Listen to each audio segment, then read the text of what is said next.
तो आज हम आए हैं मेरठ के विक्टोरिया पार्क में। विक्टोरिया पार्क वो जगह है जहाँ से देश की आज़ादी के लिए प्रथम स्वतंत्रता संग्राम की शुरुआत हुई। यहाँ पहले कभी जेल हुआ करती थी और 1946 नवंबर 1946 में कांग्रेस का लास्ट अधिवेशन यहीं पर हुआ था। और यहाँ पर एक शिलालेख लगी हुई है, हम आपको दिखाना चाहते हैं।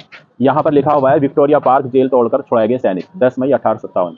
इसमें जो नाम है 85 सैनिक हैं, उनके नाम साफ साफ यहाँ पे लिखे हुए हैं। इसमें अच्छी बात यह है कि इसमें इस जंग में जब 85 सैनिक हैं, जिसमें हिंदू मुसलमान दोनों ने साथ मिलकर लड़ा। और नोटिस करने वाली बात यह है कि इसमें 85 में से 50 मुसलमान सैनिक हैं, जो उस टाइम की आबादी लगाएं तो लगभग 3 गुना बैठते हैं।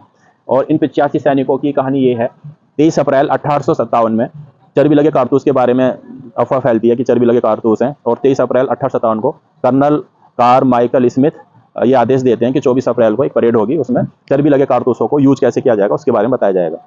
तो हिंदू और मुसलमान दोनों इस चीज़ के खिलाफ होते हैं और कसम खाते हैं। मुसलमान कुरान की कसम खाते हैं कि हम यूज नहीं करेंगे चर्बी लगे कारतूस, और हिंदू गंगा की कसम खाते हैं कि हम चर्बी लगे कारतूस को मना कर देंगे। सुबह 24 अप्रैल 1857 को परेड होती है, तो उसमें चर्बी लगे कारतूस का यूज करना बताया जाता है और सबको चर्बी लगे कारतूस दिए जाते हैं।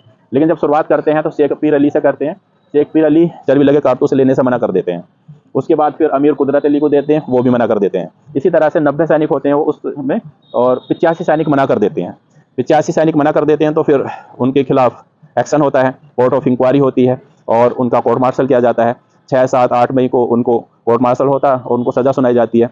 9 मई 1857 को एक बहुत बड़ी परेड बुलाई जाती है उन्हें अपमानित करने के लिए और बाकी सैनिकों में डर बिठाने के लिए। तो उनको इनकी वर्दी उतार दी जाती है परेड में 9 मई 1857 को, और इनको बेड़ी लगाई जाती है, लोहार बुलाया जाता है, वो ठोकता है क्योंकि उस टाइम पर बाकी चीज़ें नहीं थी, चाबी वगैरह।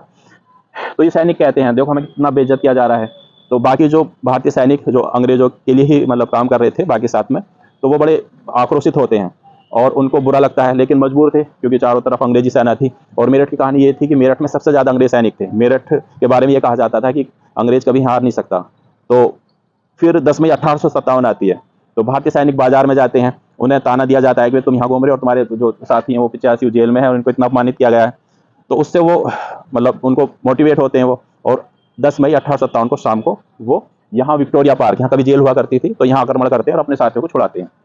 अब अच्छी बात यह है कि इनके नाम यहाँ पर लिखे हुए हैं, लेकिन इसके बारे में हमें अब मुझे भी बहुत बाद में पता चला, इसलिए हम चाहते हैं कि भाई इसको ये जो सैनिक है जिन्होंने कुर्बानी दी है इनके बारे में सबको पता होना चाहिए। अब ये सैनिक कहाँ हैं, इनकी क्या रिकॉर्ड हैं, बस ये नाम ही मिलते हैं। और इसमें एक नाम है ज़बरदस्त खान। ये जो ज़बरदस्त खान है हापुड़ के हैं, इनकी पूरी स्टोरी है, जल्दी इनके बारे में इनके जो खानदानी है उनका इंटरव्यू लिया जाएगा। इसी तरह से हम कोशिश करेंगे सबका रिकॉर्ड मिले।